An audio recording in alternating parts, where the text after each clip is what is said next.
anak pertama tuh udah jadi contoh, anak pertama tuh harus Sulung. iya, harus begini begini begini. Jadi ya gue yang terbiasa ya present myself depan mereka in a certain way gitu, yang kayak, ya, Terbebani nggak sih lu? Jadi anak mmm, sulung itu terbebani nggak sih?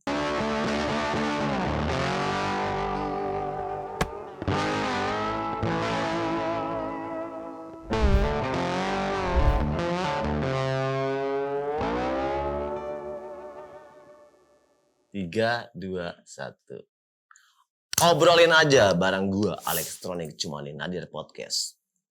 Satu-satunya podcast yang membahas tentang masalah kesepian secara spesifik. Karena kenapa? Pasti kita pernah ngerasain namanya kesepian. Oke? Dan bagaimana ceritanya mereka, awal prosesnya sampai mereka bisa berada pada titik terendah dalam hidup mereka semuanya. Langsung aja kita obrolin bareng William Linardi. Ada sorry edit ya, ada konfeti Apa ya. kabar, Will? Baik, Nih kayak Alex. gantian nih, kita balas dendam nih ya. Gantian lah. Oke nih, gue bingung nih. Oh ya, gini, gantian. Memperkenalkan diri dulu loh. Halo semuanya, gue William Linardi. Jadi saat ini gue sibuk jadi home base florist dan juga kedepannya mungkin ada rencana bisnis untuk bikin jadi stylist untuk industri wedding gitu. Dan sama ini sih ya sibuk di Nadir Podcast. Misalnya ada IG-nya kan? Ada. IG-nya nanti ada sebelah sini ya guys. Ada di bawah sini ya IG-nya. Gitu. And then? Udah sih itu aja. Gue mau nanya apa sih? Gak gini. Gak. Lu kan salah satu orang yang tipenya tuh ini gue bingung untuk menyerap energi. Maksudnya menyerap energi lu bisa ilmu gitu. Pulang dari pertapaan apa gimana gue? Enggak, dia orangnya yang full of fun gitu aja. Lu seneng banget. Mungkin lebih gini sih Lex. Gue tuh lebih senang gue ketemu orang gitu. Dibanding kalau gue sendirian tuh kadang gue juga yang kayak aduh nggak bisa, gue harus cari orang yang bisa gue ketemu nih, atau kayak gue telepon atau apa gitu. Karena tuh gue suka ketemu orang, iya gitu, yang kayak ya gue entertain dia segala macam tuh gue suka gitu. Jadi mungkin yang kayak lebih kayak gue harus ketemu orang dan nyerap energi orang gitu. Dan itu salah satu maaf ya, kepuasan buat lo untuk gue tuh bisa nghibur orang gitu loh. Mungkin ya, karena jadi yang kayak iya dong, itu salah satu kekuatan lo untuk nutupin ternyata lo tuh ada yang di dalam yang jadi lo berusaha untuk menghibur orang, iya kan? Iya kan? Mungkin ya. Iya dong. Jadi menutupi si yang gue gak pikirin sedih-sedihnya, gue ketemu orang kayak daripada gue sedih, gue berpikir buruk, mending gue nyari orang buat gue ngobrol untuk menghibur orang. Oke, bagus. Aduh, ini apa lagi nih pertanyaannya? Kita disiapin pertanyaan nih. Gue bingung loh. Nah, gue gak pengen bahas itu lagi. Kemarin kan kita juga tahu kan kalau WL itu orang yang benar-benar survive loh. Nah, kemarin kan gue juga dengar dari tim Nadir Podcast, katanya adik lo lagi sakit ya. Lagi sakit. Jadi adik gue ini kemarin itu kena sakit kordoma. Kordoma tau apa sih? Jadi salah satu kanker tulang kalau nggak salah. Tapi jadi gini, awal gejalanya itu ada tumor di otaknya. Terus yang lama-lama tuh bertumbuh gitu. Tapi jadinya kanker. Dan udah gitu juga itu mengganggu lah keseharian dia segala macam. Dan tahun 2020 awal pandemi itu ketahuannya. Jadi kan awal 2020 pandemi ya pilihan berobatnya cuman di Indonesia aja gitu. Jadi nggak bisa keluar ya? Mau keluar pun atau cari second opinion sama dokter di luar Indonesia ya nggak bisa, karena itu awal-awal bener-bener boomingnya pandemi gitu. Jadi pun semua border tutup, kita pun bingung segala macam. Akhirnya pengobatan di Indonesia 1 tahun, cuman hasilnya juga ya dibilang ada improvement juga enggak. Terus nggak jelas lah pokoknya. Udah gitu aja ngomong nggak jelas udah. Terus juga untuk akhirnya setelah setahun itu 2021 itu muncul gejala-gejala lain sampai akhirnya orang tua gue nyari referensi dokter yang ada di Jepang. Jadi kemarin itu gue sekitar 3-4 bulan di Jepang, gue, nyokap gue sama adik perempuan gue untuk berobat ke sana gitu. Prosesnya tuh berapa lama lo ngurus itu? Kan kemarin kan ribet sama, Mhm surat-surat kan pandemik ini kan mhm minta segala macam bla bla mhm bla, lu tahu kan Indonesia kan. mhm mhm. Itu gimana tuh Mmm, prosesnya tuh? ngurus visanya segala macam mungkin sekitar sebulan, sebulan setengah gitu karena Sementara pas adek lo udah iya kemarin tuh pas yang ke Jepang juga udah lumayan ngedrop gitu. mhm, Jadi yang kayak harus buru-buru ya puji Tuhan jalannya ada aja karena amin. kemarin tuh Jepang tuh lagi, tutup border juga gitu. Cuman punya Mmm, adik gue ini kan special case untuk mhm mhm, alasan-alasan kesehatan jadi ya dibukakanlah jalannya gitu. mhm. Terus pintar lo ya, Kenapa? pintar ya Apanya? nyembunyiin emosi lo ya. Kenapa kenapa ketawa? Ya yang kita Lu tunjukkan kan yang pinter senang-senang ya? aja lah, yang Ya kan kita tadi bagi senang-senang iya, aja. susah nggak usah dibagi ya, seneng Iya kita bagi. jangan. Tapi lu kan nyembunyiin perasaan lo itu ada nggak sih lu, dalam lo nangis nggak tuh? Mmm, pastilah Lex ada. Maksudnya, gue Sedih ngerasa lah? gini, ini pas di Jepang kemarin ya. Mhm Jadi gue adik gue itu berobat nggak di Tokyo. Jadi mhm di salah satu kota kecil, namanya Higashiomi. Mungkin teman-teman bahkan juga kurang familiar ya sama kota itu. Gue pun tahu karena, ada rumah sakit itu di sana. Jadi benar-benar yang kayak, ya di sana tuh gue rasanya yang kayak, oh gue harus benar-benar jadi tiang kuat bagi nyokap gue dan adik perempuan gue. Karena ya Lu gimana fondasi ya, gitu. cowok ya Kenapa? cowok ya? Apanya? Ya maksudnya lu sebagai cowok ya Oh kan? iya Iya iya kan? iya. Iya Dan lu maksud gue harusnya juga jadi anak pertama yang memang gue terbiasa dari kecil untuk hide my emotions gitu, yang mhm, kayak dengan nutupin ya, tuturan-tuturan. Anak pertama tuh udah jadi contoh, anak pertama tuh harus sulung. iya, harus begini begini begini. Jadi ya gue yang terbiasa ya present myself depan mereka in a certain way gitu, yang kayak ya, oh, Terbebani nggak sih lu? Jadi anak mmm, sulung itu terbebani nggak sih? udah biasa sih ya, maksudnya pasti ada lah, ada capek-capeknya yang kayak, "Kenapa sih anjing gue kayak harus Iya, kayak gini," itu kan pasti anjingnya ada. kenapa Iya sih iya, gitu, pasti itu pasti ada terbebani lah kan? momen-momen kayak gitu. Cuman, mmm, gimana ya, ya balik lagi sih, maksud gue kayak anak pertama pun punya porsiannya, anak, Mmm. bontot pun ada porsiannya gitu. Jadi masing-masing ada rezekinya, ada susahnya ya, pro dan kontra lah. Nah, di saat lu ngalamin kayak gitu kan, lu pasti ngerasain dong, sorry ya maksudnya, lu lagi ngerasain, hidup lu ngurusin orang, Mmm, ngurusin nyokap, mhm, adik lu pernah ngerasain, "Buat gue tuh mana?" Gitu loh. mmm, Berarti kan ngerasain, lo mhm, kesepian gitu loh, "Buat lo mhm. tuh mana?" Gitu. Lu pernah ngerasain kayak gitu nggak sih? Pernah sih pasti. Maksudnya yang Iya, kayak gini, apalagi di Jepang itu nggak semuanya bisa, ngomong bahasa Inggris gitu. mhm. Itu kan lo juga jadi kayak di negeri antah berantah, Iya. lo kayak, "Anjing gue bertiga nih di negeri antah berantah," dan memang kanan kirinya tuh sawah, Lex. Jadi gue pulang dari rumah sakit tuh kayak Oh ya? sawah kanan kiri, jalan ke hotel dan nggak ada maksudnya transportasi umum tuh nggak nyampe ke hotel dekat rumah sakit gitu. Jadi yang kayak udah di negeri antah berantah, terus gue yang kayak kalau pulang kan sendiri, nyokap gue nungguin adik gue di rumah sakit. Mhm. Jadi pasti adalah ngerasa-ngerasa yang kayak, ih, kesendirian itu mungkin yang kayak, ya Lu lagi jalan di Jepang gitu sendiri gitu, iya iya. kayak film Doraemon ya jalan di Jepang. Bahkan maksudnya kayak ini jangan dicontoh ya Iya. guys, cuma saking kosongnya, maksudnya saking sepinya sekitaran situ, gue jalan keluar dari rumah sakit, gue udah gak pakai masker karena nggak ketemu orang sama sekali. Mhm. Bener-bener ya mobil lalu lalang juga satu 2 dan setiap kayak setengah jam, setiap 45 menit gitu Oh, loh. lu bener-bener di kota yang sepi gitu ya? Iya, memang memang gitu kayak gitu dan mungkin penduduknya juga lebih banyak orang sudah lanjut usia ya. Ke rumah Mmm. sakitnya pun juga gitu yang kayak, apa, opa-oma yang udah umur 70, 80 gitu. Gitu, memang kotanya mungkin gua rasa khusus banyak yang tinggal orang lanjut usia sih. Oh, itu di mana sih? Di Higashiomi, Oh ya nama besok, itu Shiga. besok, rencana kita tim Nandir mau ke sana ya? Enggak gitu ya, enggak gitu konsepnya ya? Enggak, aduh Gitu. jadi sedih jadi begini. Aduh, tapi overall adik lu sekarang gimana?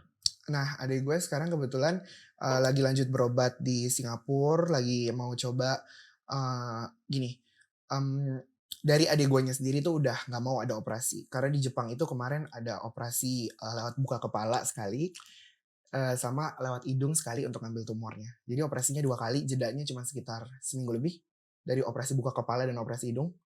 Terus, Wait, buka kepala? buka kepala. Jadi kalau lihat di sini ada jahitan ya, Heeh. sepanjang ini, dibuka. Itu bisa numbuh lagi kan maksudnya? Oh, Tapi itu udah kambil semua belum, tumornya itu? nah, belum. Jadi nggak 100%. Nah, apa namanya, kemarin ini kan gue pulang sekitar bulan Desember, Januari tuh ada pertumbuhan lagi dan akhirnya bulan Februari kemarin bokap nyokap gue sama adik gue sama ada saudara gue satu yang berangkat ke Singapura untuk mencoba perawatan kemo gitu. Jadi sekarang lagi di Singapura. Singapura lagi kemo tuh. Ya semoga juga ini maksudnya buat kemo itu kan ada kan juga orang cuman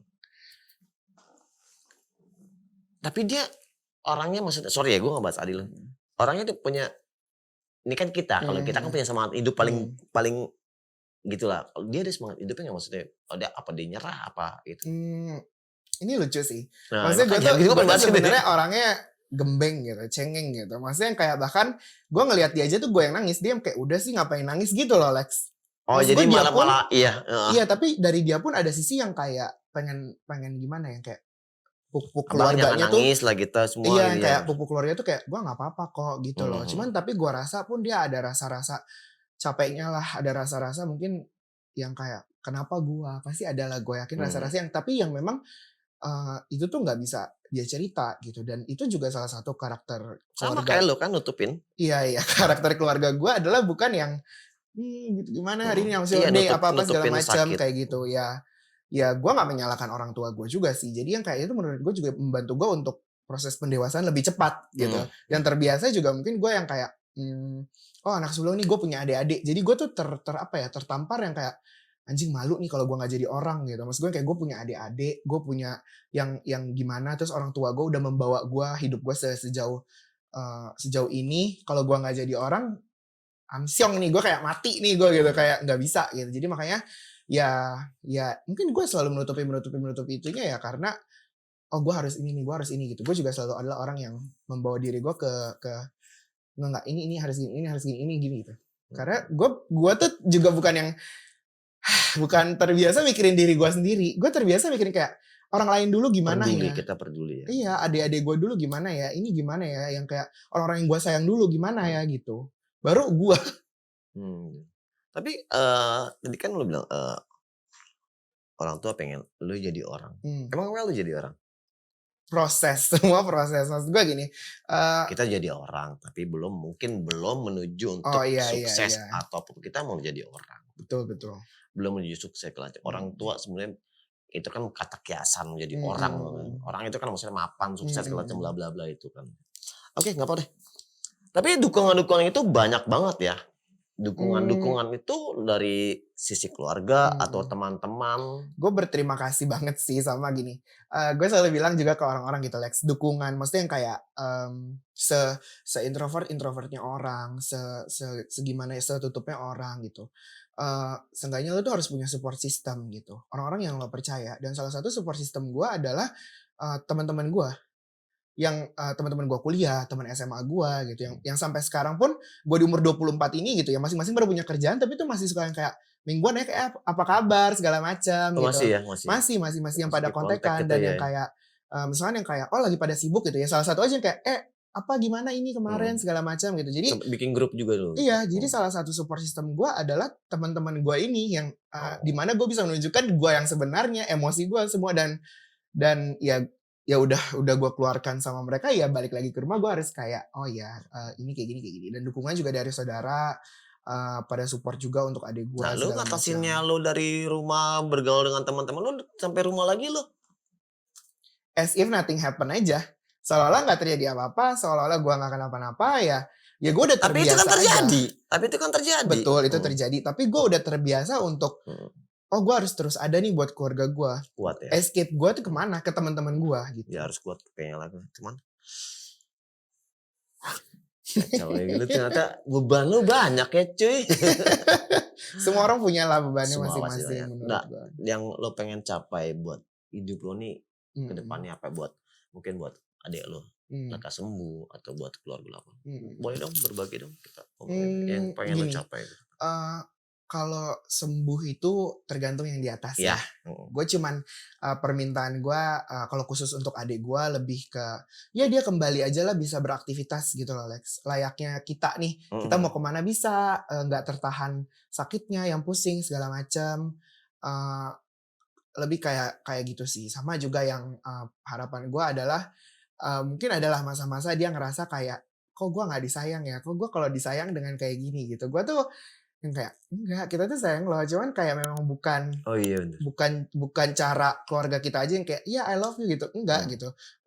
Lu tuh disayang gitu. Kalau lu nggak disayang kayak orang tua kita, maksudnya kayak ini gue ngomong ke adik gue ya gitu, kayak orang tua kita tuh nggak akan ngasih kita hidup yang sekarang gitu loh. Kalau dia nggak sayang sama kita, ya kita dibiarin aja mau jadi apa kek, tapi masih kayak di guide, masih ya dicukupkan lah ininya segala macam gitu. Nah untuk mungkin rencana ke depan kali ya, kalau gue lebih pengen fokus kerja di bidang yang memang gue passionate, yang gue suka gitu di bidang itu gitu. Dan juga ya itu sih menurut gue kayak untuk ya mencoba untuk juga ini agak naif sih, agak kayak muluk gitu. Cuma maksud gue yang kayak gue mau hidup gue tuh selagi gue ada tenaga, gue tuh berguna buat orang. Iya dong. Bukan cuma buat diri gue sendiri. Iya emang harus kayak gitu dong. Jadi kayak I want to touch people's life gitu dengan keberadaan gue gitu. Yang kayak ya mungkin sekedar temen yang cuman ngobrol aja atau apa, tapi yang kayak oh pas dia cari gue selalu ada kok gitu. Yang kayak gue pengen membagi diri gue yang 100% buat semua orang gitu. Iya, biasanya kan kalau orang kan nemuin kita cuma ada maunya doang. Kalau lo benar-benar pure untuk ngebagian orang gitu ya. Bagus maksudnya. Kayak tadi gue pengen bahas lagi tentang sekarang lagi Floris ya lo? Iya, Floris. Teman-teman kalau ada yang mau wedding ya. Betul, jadi gue ulang tahun segala macam buat nih photoshoot gitu, likes, jadi kayak orang mau nikah mau pre-wed gitu. Gue mau set dekornya kayak gini gitu. Ya harus ada segmen ke depan nih tadi. Tapi nggak apa-apa gitu sini. Iya kayak gitu. Yang lagi gue kerjain sekarang. Dan juga banyak yang kenapa gue juga mau jadi wedding stylist adalah kayak contohnya gue lagi bantu temen gue untuk nikahannya gitu, teman SMA gue untuk pernikahannya gitu. Dia tuh sebenarnya Will gue nggak suka ini, gue nggak ini, cuman kadang dia nyampein ke vendornya langsung tuh, vendor kadang suka kurang nangkep gitu kan, butuh visualisasi dari yang kayak oke, cok gue ngerti ini, gue bikinin mood boardnya, gue bikin kayak ini gini, tapi kayak bagusan ini deh mas gue. Jadi kadang tuh orang pengennya apa belum tentu jadi sebuah harmoni gitu loh, jelas jadi satu gitu. Tapi gue juga masih belajar di situ. Nanti sama ada partner gue juga kalau di stylist itu gitu. Kalau untuk Floris ini, karena memang gue suka dari awal gitu yang kayak, ya nggak tahu, lu cantik aja kayak bagus aja gitu. Itu kan seni dong. Itu kan seni. Namanya merangkai bunga itu kan seni gitu. Gitu. Jadi yang kayak ya gue pengen kerja di bidang yang bener-bener gue berapi-api gitu. Dan lu fokus dan lu udah maksudnya nyaman lo di sana ya. Gue pengen bikin lo lagi gak nyaman nih. Gak, sebenarnya gak. Gue gak bikin lo nyaman. Cuman kasih dong buat teman-teman di sana yang merasa dirinya seperti kayak lo gitu. Kasih dong motivasi buat mereka. Boleh dong buat dari lo. Mungkin apa ya, buat merasa pernah di posisi kayak beban gue kok di keluarga sebesar itu ya, kayak gue nggak minta kok misalkan kayak dilahirkan apa bebannya sebesar itu, soalnya kok gue ngutang sama orang tua gue atau apa segala macam. Menurut gue semua punya bebannya masing-masing, dan itu kalau dikasih ke lo berarti lo memang bisa. Menurut gue itu satu, kalau itu udah ada di hidup lo tuh bisa ngelewatin itu loh. Belum tentu masalah gue dikasih ke masalah orang, belum tentu bisa juga masalah orang gue bisa selesain. Itu dikasih ke lo karena lo bisa. Dan find your support system yang benar-benar bisa ngebantu lo apapun sampai lo mampus deh gitu, Lex, kasarnya gitu. Sampai yang kayak amit-amit kenapa-napa kejadian tuh lo punya orang-orang tuh di belakang yang kayak tenang, gue punya pundak lo nih, ayo, yang mau memboyong lo balik lagi untuk di posisi yang oke gitu. Jadi ya itu sih, find your support system. Sama kalau itu terjadi di hidup lo, berarti memang lo harus ngelewatin itu. Berarti ya poinnya ya lo bisa gitu. Kalau lo mau berjuang lo bisa gitu. Betul. Ya. Kalau lo gak coba lo gak bakal tahu juga kan. Kalian canggih. Gak apa-apa, bisa kita tepuk tangan aja. Jadi gak katro juga. Jadi tepuk tangan, itu mau tepuk tangan. Iya. Well, thank you banget udah datang sini. Anjing, segmen ini banget gimmick banget nih. Padahal ya ini aja. Nih, gue mau kasih ini lagi nih. Nih gimmick juga nih. Nih. Ini apa sih, Lex? Mau unboxing lagi. Thank you tuh. Semua tuh diobrolin aja. Ya, obrolin aja gitu. semuanya. Berarti dong WL yang nutup acara WL yang nutup acara Nadir Podcast ini. Tapi sebelumnya juga kalau misalnya ada teman-teman yang mau sharing di sini bisa ada nanti masukin ke email atau ke IG DM kita ada di bawah sini. Dan jangan lupa ngobrol. Nah pokoknya bagi teman-teman semoga gue harap lo bisa dari episode-episode yang sebelumnya ya Lex juga kita harap lo bisa ambil pelajaran lah gitu. Ya motivasi lah. Motivasi untuk terus berlari gitu di kehidupan sehari-hari lo. Dan mungkin kalau lo mau reach banyak Alex ke secara pribadi, maksud gue kalau misalnya kayak malu kalau ke Instagramnya Nadir gitu silakan Alex. Saya kalau DM kita langsung juga nggak apa-apa. Ya. Gitu kalau pengen cerita atau apa mau pakai akun anonymous atau apa silakan gitu. Kita akan sangat open dan kalau kalian ingin cerita-cerita kayak tadi Alex bilang boleh DM atau komen di link di bawah sini. Di bawah sini. Iya. Dan jangan lupa di like, subscribe dan share sampai berjumpa di episode berikutnya. Bye.